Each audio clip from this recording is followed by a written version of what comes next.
हर युद्ध जमीन पर नहीं लड़ा जाता। कुछ युद्ध होते हैं हवा में, जहां ऊंचाई है, डर है और मौत हर दिशा में। लेकिन वहां भी भारत ने कदम रखा था। साल था 1932। अंग्रेजों ने रॉयल इंडियन एयरफोर्स की नींव रखी, पर मकसद था सिर्फ ब्रिटिश साम्राज्य की सेवा। भारतीय थे लेकिन अफसर नहीं। वो उड़ते थे लेकिन हुक्म था फिरंगी का। तभी एक नाम उभरा, सुब्रतो मुखर्जी, पहले इंडियन पायलट्स में से एक, जिन्होंने आकाश में सिर्फ उड़ान नहीं बल्कि इतिहास लिखा।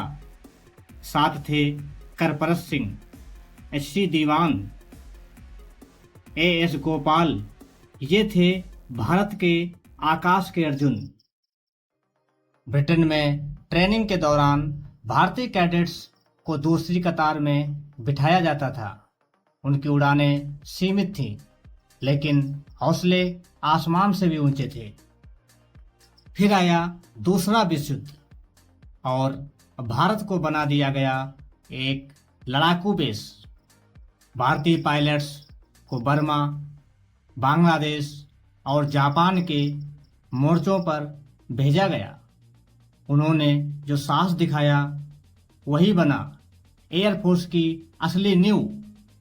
लेकिन इसी बीच एक और सपना आकार ले रहा था, नेताजी सुभाष चंद्र बोस की आजाद हिंद फौज में एक एयर विंग।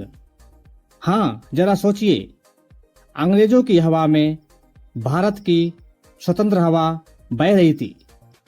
तो जब आज हम आसमान में गरजते मिराज और सुखोई देखते हैं, तो याद रखना, उन गरजों की गूंज 1932 में ही शुरू हो गई थी, जब कुछ भारतवासी पहली बार बोले थे, we are not just flying, we are racing.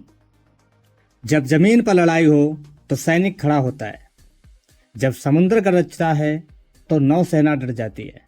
लेकिन जब दुश्मन आसमान में उड़ने लगे तो भारत ने भी कहा, अब अर्जुन आकाश में तीर चलाएगा। यह सिर्फ शुरुआत थी।